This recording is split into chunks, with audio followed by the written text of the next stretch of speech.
Assalamualaikum warahmatullahi wabarakatuh. Hari ini kita sampai pada materi terkait dengan trip distribusi. Jadi, materi yang minggu lalu itu trip generasi.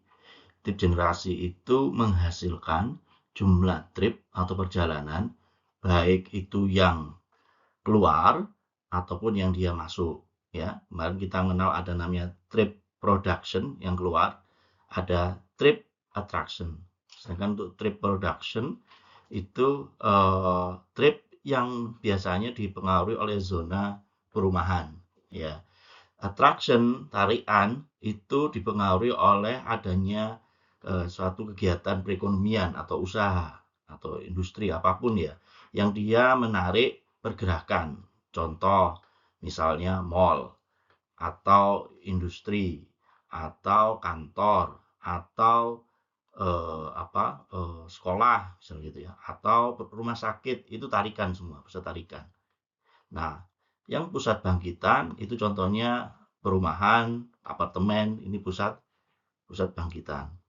Nah, langkah selanjutnya terkait dengan trip generasi itu hanya tahu sekian ribu perjalanan dari zona A misalnya gitu ya. Tetapi dia tidak tahu dari zona A ini menuju kemana. Apakah dia dari zona A menuju ke zona B, zona A menuju ke zona C, zona A menuju ke zona D, dan seterusnya. Demikian pula untuk tarikan. Misalnya dari satu zona C gitu ya, ada tarikan. Tarikannya kalau trip generasi dia hanya total perjalanan yang tertarik ke zona C tersebut.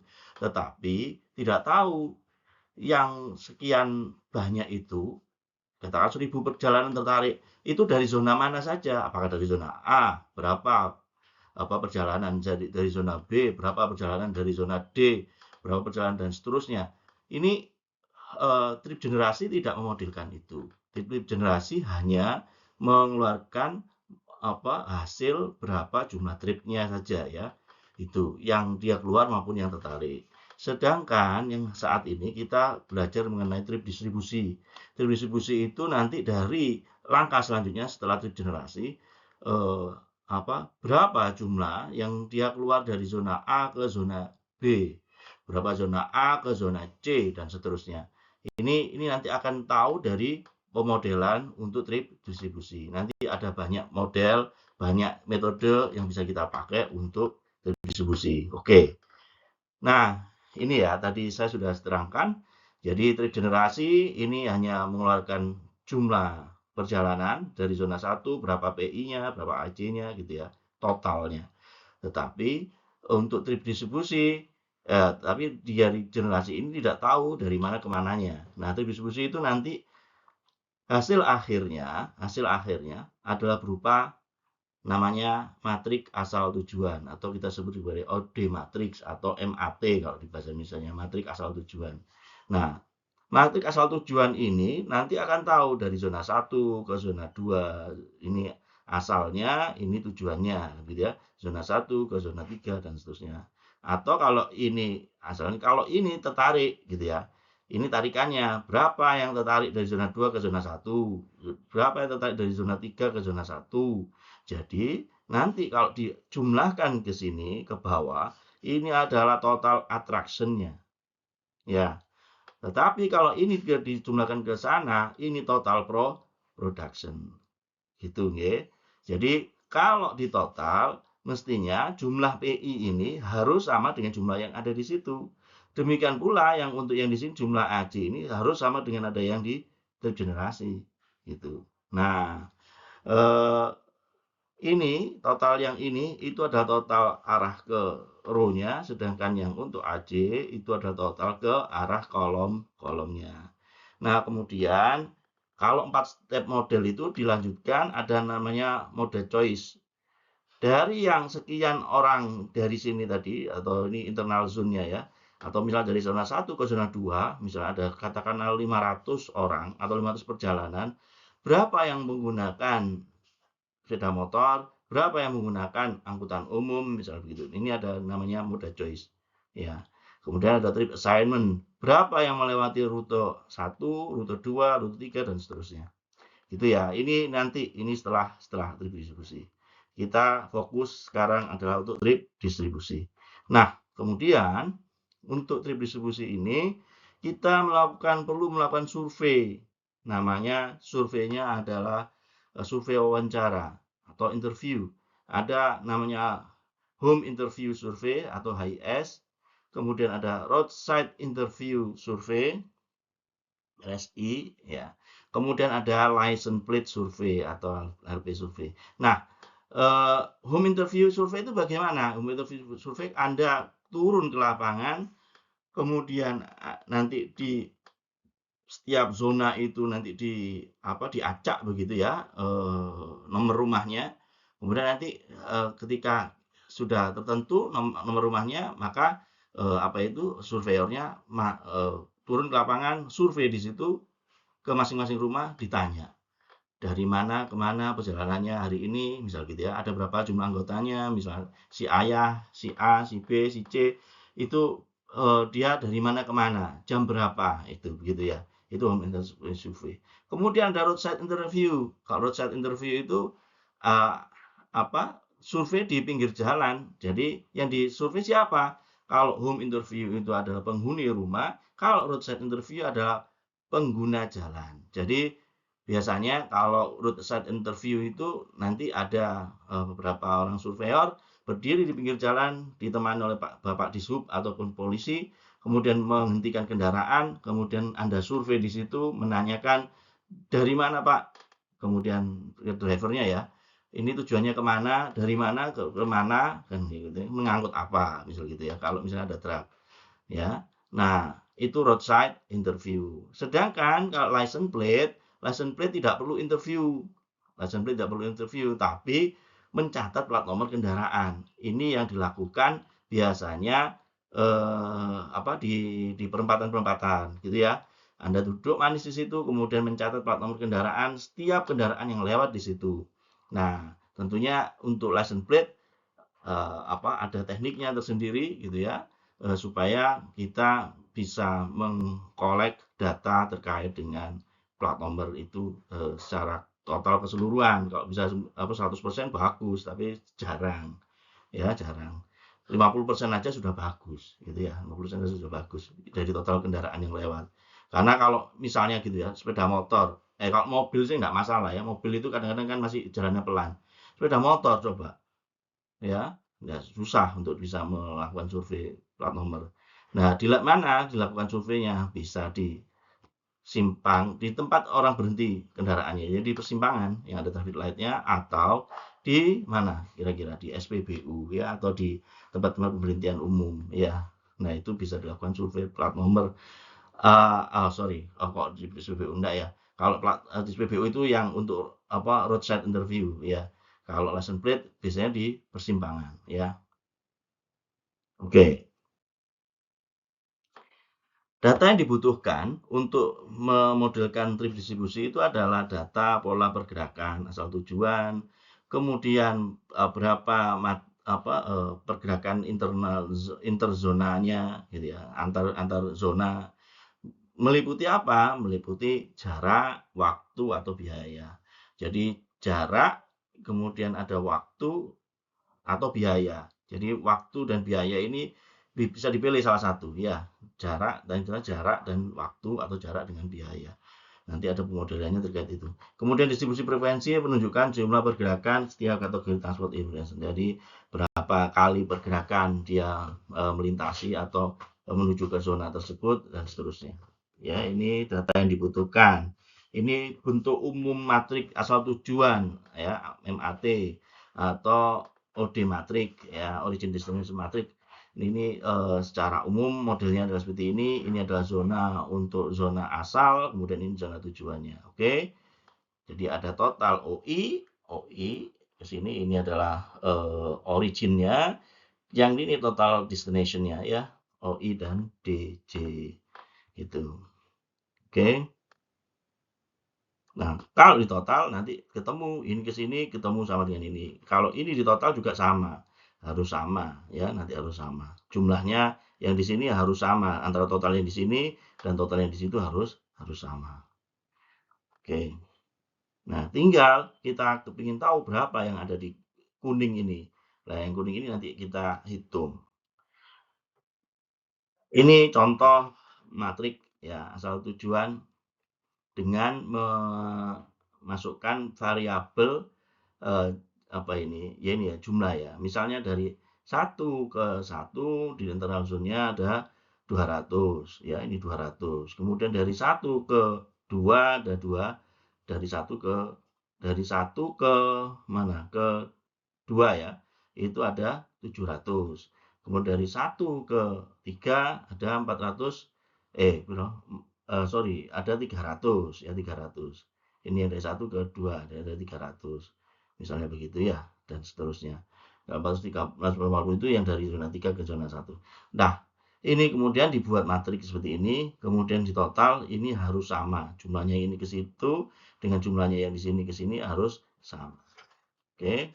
Loh Pak, ini kok kosong? Ya, kosong biarkan kosong. Ya, kosong tetap kosong di sini ya. Jadi kalau kosong ini berarti tidak ada pergerakan dari zona 2 ke zona 3 tidak ada pergerakan. Kenapa kok tidak ada pergerakan, Pak? Ya, mungkin di sini tidak ada apa jalan ya menuju ke zona 3 dan seterusnya atau tidak ada akses. Nah, ini contoh matrik asal tujuan. Biasanya untuk pembuatan matrik asal tujuan untuk internal zone ini dari 1 ke 1, 2 ke 2, ini tidak digambarkan atau kita kasih nilai 0 ya, nilai 0 karena eh, apa? Ya internal zone itu kan di dalam sendiri gitu ya. Eh, Tidak ada pergerakan yang misalnya gitu ya, misalnya perumahan dari apa di gang saya mau apa, misalnya sholat di gang yang lain gitu ya. Nah, itu internal zone, tidak perlu digambarkan. Jadi kecuali kalau dia keluar, nah, keluar dari zona tersebut, dari perumahan tersebut kemana begitu, nah itu baru ada nanti ada nilainya dari zona 1 ke zona 2 ya. Kalau internal zone kita biasanya mengnolkan gitu ya, mengnolkan di situ ya, walaupun sebenarnya ada tapi ini tidak kita masukkan dulu ya.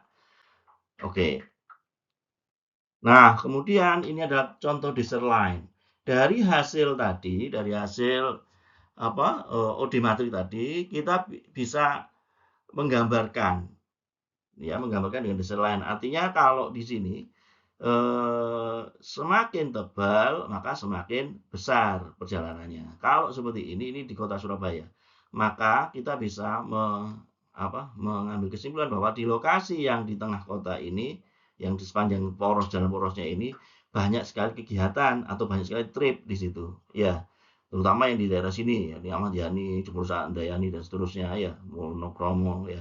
Terus yang di sini ini apa Tunjungan dan seterusnya. Dan ini daerah Perak ya. Nah, ini berarti di lokasi yang semakin ruwet itu berarti semakin di sini padat gitu ya kegiatannya atau tripnya. Oke.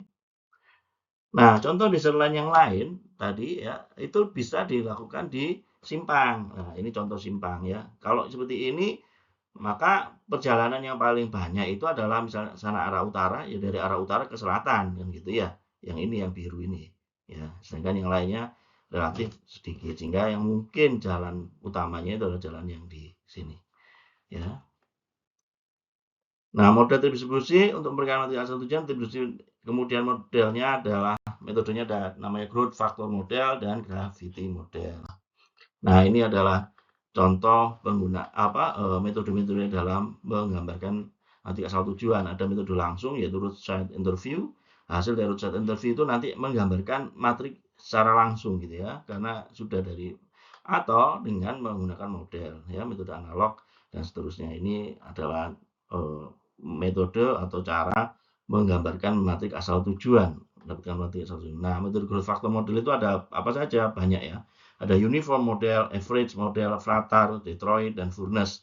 Nanti mungkin yang ini tidak semuanya kita diajarkan di sini, hanya mungkin Furness model. Nah, growth factor model itu memperkirakan matrik asal tujuan di masa depan, ya.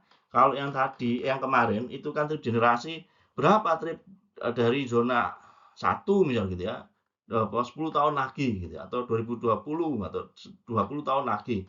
Nah, itu bisa kita modelkan, bisa kita ketahui. Tapi jumlahnya saja.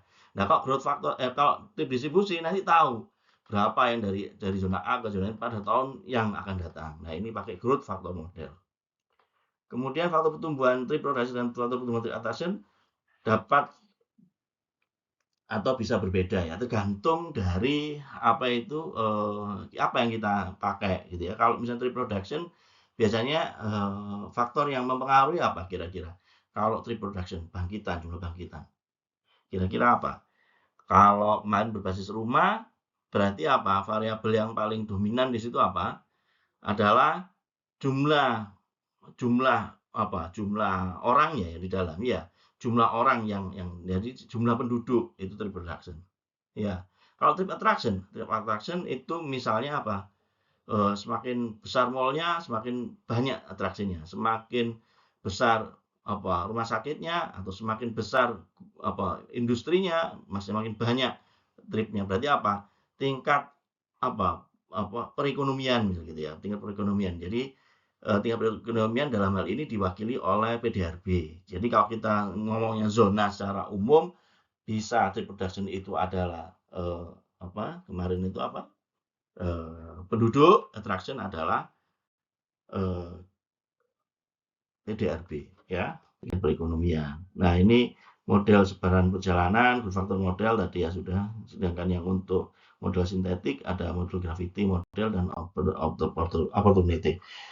Faktor pertumbuhan, model faktor pertumbuhan itu secara umum rumusnya adalah TIJ dikalikan sama dengan QIJ ya, perjalanan yang akan datang ya, sama dengan perjalanan yang sekarang ini di base year-nya itu dikalikan dengan faktor pertumbuhannya ya, nanti akan ketemu berapa TIJ-nya. Secara umum begitu ya. Ada yang uniform model, TIJ itu sama dengan ini rumusnya, di mana E itu adalah growth faktornya. Growth faktor itu pertumbuhannya dari T ke Q itu berapa ya, faktor pertumbuhannya. Kemudian dengan asumsi bahwa pertumbuhan lalu lintas dianggap sama untuk seluruh daerah. Kesalahan akan terjadi pada kota-kota yang mempunyai tingkat pertumbuhan rata tidak merata. Jadi kalau misalnya pertumbuhannya tidak sama, tidak merata, ya akan susah gitu ya. Kan uniform model ini kurang tepat gitu. Atau bisa digunakan tapi tidak terlalu detail ya, kurang detail, kurang detail, kurang valid ya, tapi bisa digunakan. Nah, contoh misalnya begini, dari zona I ke zona C, zona I ke zona K, ini faktornya ada 2, ya tinggal pertumbuhannya 2. Nah, misalnya bangkitan perjalanan 840 perjalanan, tingkat pertumbuhannya 2, maka eh, TIJ dan TK-nya itu adalah karena 540 di total harus sama kan gitu ya. Bangkitannya perjalanan pada tahun ke N ya, tahun ke 1680, maka TIJ-nya ya proporsional gitu ya. Ini 1000, ini ya 680 terhadap dua kalinya dan ya, dua kalinya. Ini seperti itu. Jadi menghitungnya relatif mudah ya untuk model seragam ya, uniform model. Kalau average model rata itu faktor pertumbuhannya dibagi dua. Faktor pertumbuhannya antara EI dan EJ ya, pertumbuhan untuk zona I dan zona C itu dibagi dua. Karena productionnya itu bisa dibagi dua gitu ya, sama attractionnya ya. Nah, ini EI itu adalah TI dibalikan dengan GI.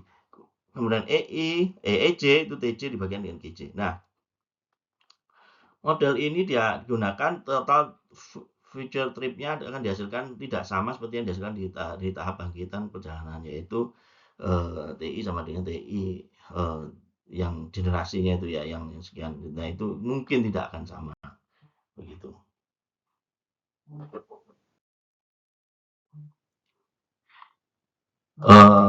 Untuk sementara, nah Ini contohnya ya, kalau misal tingkat pertumbuhan untuk tahun ke N itu ini 840 tadi ya, 500 340. Kemudian asalnya itu 2, kemudian tujuannya itu ada 3 sama 1,8 misalnya gitu ya.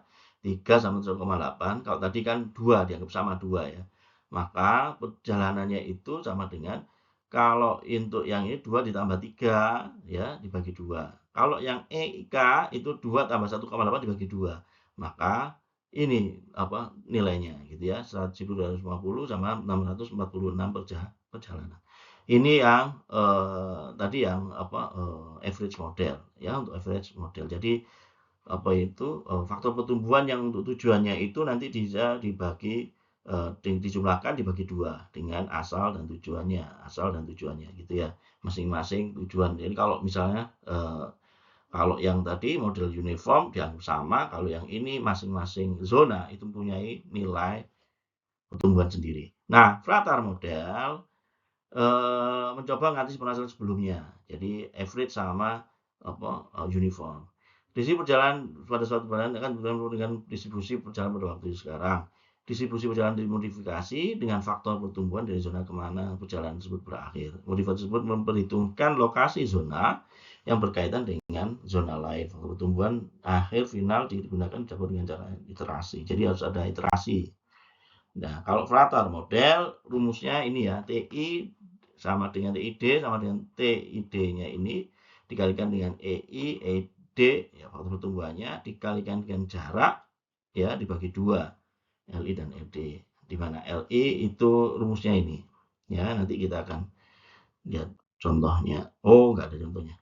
Nah, yang lain lagi adalah Detroit model ya. Detroit model ini apa itu rumusnya seperti ini, di mana EI dan ED dibagi dengan E. Nilai perjalanan untuk setiap sel mati diatur dengan coba-coba iterasi hingga total trip reduction dan trip attraction-nya mendekati faktor koreksi yang kecil, yaitu 5-10%. Ini nanti kita lihat ya apa contohnya. Nah, yang terakhir untuk yang 3 dan 4 itu nanti diajarkan mungkin pada materi di apa mata kuliah pilihan ya atau di S2. Nah, yang kita pelajari adalah yang di Furness model. Metode ini sering digunakan di Inggris ya dengan menggunakan estimasi faktor pertumbuhan, growth factor model. Faktor modelnya ini bisa pakai pertumbuhan dari penduduk dan juga pertumbuhan dari perekonomian. Ya. Nah, metode Furness ini dianggap yang paling bagus sementara ini ya untuk mendapatkan matrik asal tujuan untuk growth factor model ya dengan growth factor model. Nah, ini apa langkah-langkahnya yang harus yang dilakukan untuk terkait dengan Furness model. Nanti dibaca sendiri ya. Yang jelas nanti diiterasi sampai modelnya itu konvergen ya. Mempunyai selisih yang kecil gitu ya, konvergen. Nah, ini contoh ya, contoh. Bila hasil trip generasi pada tahun rencana didapatkan pada zona 1, 2, 3, dan 4 adalah seperti ini. Ini adalah apa itu trip generasinya ya pada tahun rencana. Pada tahun rencana. Tahun rencana itu apa? 10 tahun lagi, 5 tahun lagi, dan seterusnya gitu ya. Nah, hasil survei wawancara itu berarti kapan? Sekarang. Ya, sekarang. Kalau yang di sini itu rencana. Ini dari trip generasi ya. Sekali lagi distribusi model itu adalah lanjutan dari trip generasi. Katakan trip generasi menghasilkan dari zona 1 setahun rencana jumlah perjalanan sekian, baik itu yang protection atau yang attraction. Zona 2, zona 3, zona 4 sama. Ya, ini trip generasi. Kemudian dilakukan survei wawancara pada sekarang ini, tahun ini ya. Ini tahun rencana, ini sekarang ya, existing. Didapatkan data bahwa dari zona 1 ke zona 2 jumlah perjalanannya adalah seperti ini. Ya, ini given. Ini hasil surveinya. Ya, ini diketahui. Oke. Kemudian ini kita jumlah. Dijumlah ketemunya 850. Ya, kemudian yang di sini juga dijumlah ke bawahnya tractionnya. Ini juga seperti itu. Ya. Nah, ini ada jumlahan untuk masing-masing perjalanan. Ini catatan ya. Ini kalau dijumlah ke bawah, ini dijumlah ke bawah, ini harus sama. Ya, jumlah yang di situ harus sama. Pak, kalau misalnya nggak sama gimana? Disamakan. Misal begini, disamakan itu begini. Misal dari totalnya ini ketemu ini 1000, yang ini 900. Nggak sama toh, ya, selisih 100. Maka Anda bisa menyamakan yang di sini atau yang menyamakan yang dirubah itu yang di sini atau yang dirubah yang di sini. Misal yang dirubah itu yang ini 1000 tetap. Sehingga kalau yang di sini berarti apa? Ya, 1000 dibagi 900 dikalikan 500. Ya, kemudian 1000 dibagi 500 kalikan 3.500 kan gitu ya. Perbandingannya gitu ya. Sehingga nanti ini ketika dikalikan ketemu berapa nilai di sini, di jumlah nanti akan sama, disamakan. Gitu ya. Jadi ini harus disamakan dulu. Oke? Setelah disamakan baru masuk ke situ. Wes, sudah? Nah, pada tahun ke apa?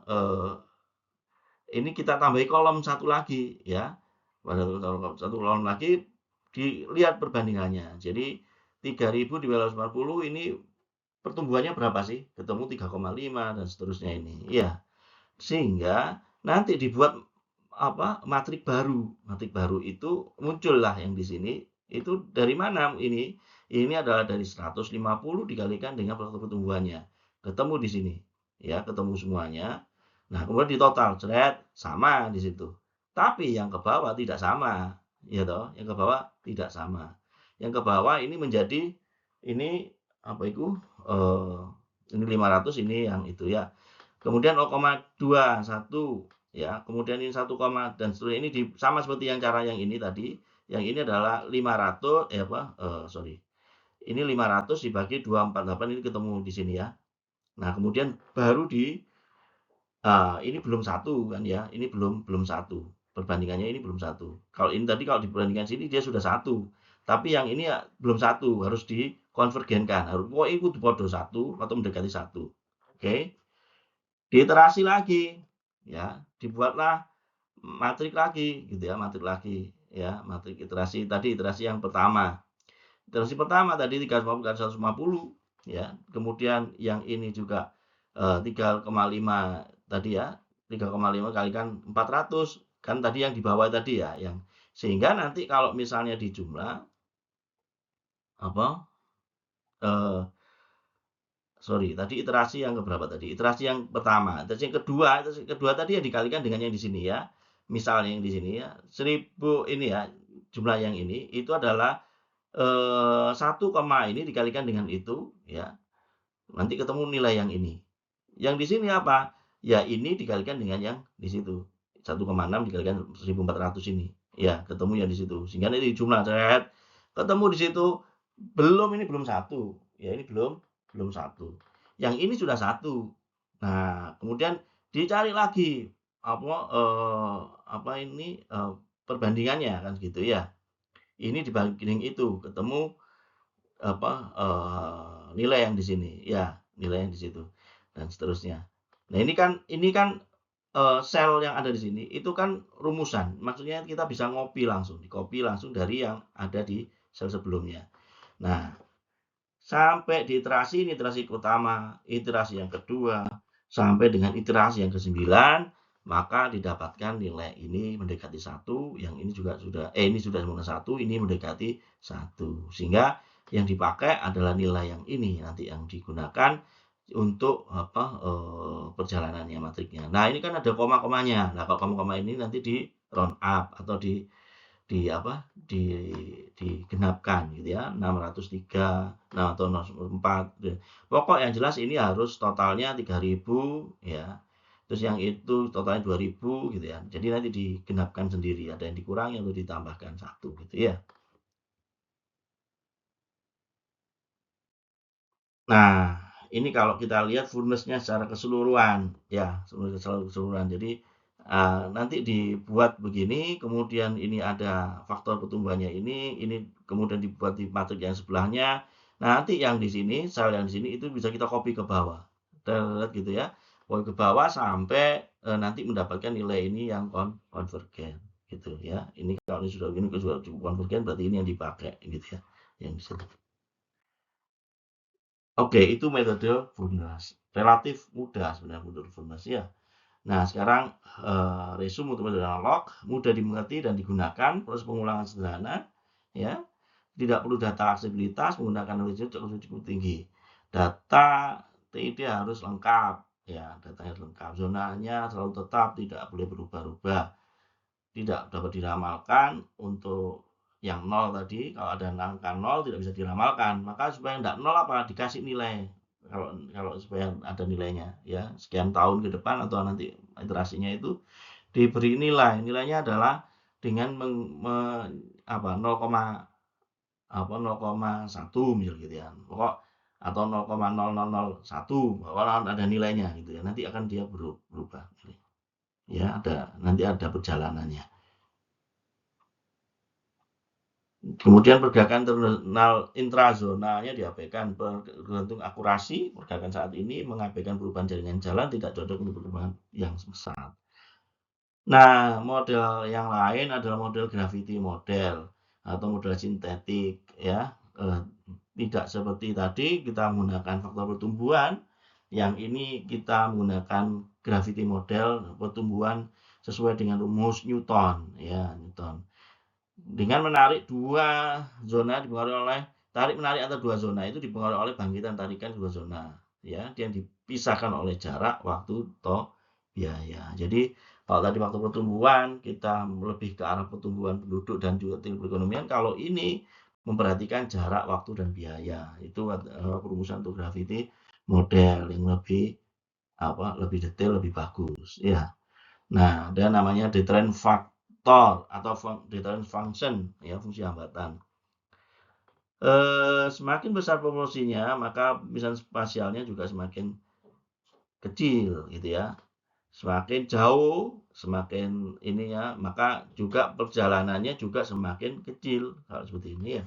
Jadi nanti grafiknya akan modelnya begitu. Ini adalah rumus gravity model secara umum ya. Ada K. K itu apa? K itu adalah konstanta nanti yang akan kita cari. PI dan EJ, DIJ. PI itu tadi ya pertumbuhan dari populasi ya, jumlah populasi. EJ itu PDRB-nya ya. DIJ itu adalah total untuk jaraknya ya, jarak DIJ ya. Ini rumusnya, rumus secara umum. Nanti K dan N ini dicari ya, K dan N ini yang dicari ya. Contoh seperti ini. Ini adalah rumus dari TIJ ya. TIJ-nya itu dari rumusan gravity model ketemu ini nilai K-nya sekian, nilai N-nya ini ya. Kalau misalnya diketahui bahwa distance-nya itu, jaraknya itu adalah dari Surabaya ke Sidoarjo, kalau yang kuning-kuning ini tidak ada diproses ya. Yang kuning-kuning ini tidak atau ya bisa diproses ya, karena Surabaya ke Surabaya kok 15. Ya ini distance-nya ya, matrik jarak ya. Kemudian Surabaya ke Sidoarjo, Surabaya ke Jakarta, Surabaya ke Tokyo dan seterusnya. Ini populasinya, jumlah Surabaya, Sidoarjo dan seterusnya. Ini kan perekonomiannya. Ya. Oh, di mati tahun 2025 berapa? Tahun 2025 nanti dicari berapa populasi ya yang ada di situ ya. Dimasukkan ke rumus yang di sini ya. PI dan EJ-nya pada tahun 2025 itu berapa, EJ-nya berapa, DIJ-nya itu berapa ya, DIJ-nya itu jaraknya berapa, pangkat 2 ketemu nanti di sini ya, Surabaya misalnya gitu, ketemu 6.000. Kemudian Surabaya di tahun 2025, Sidoarjo itu ketemu sekian dan seterusnya, Tokyo dan itu ya. Semakin jauh maka tidak juga semakin jarang perjalanannya ya, jauh karena jauh.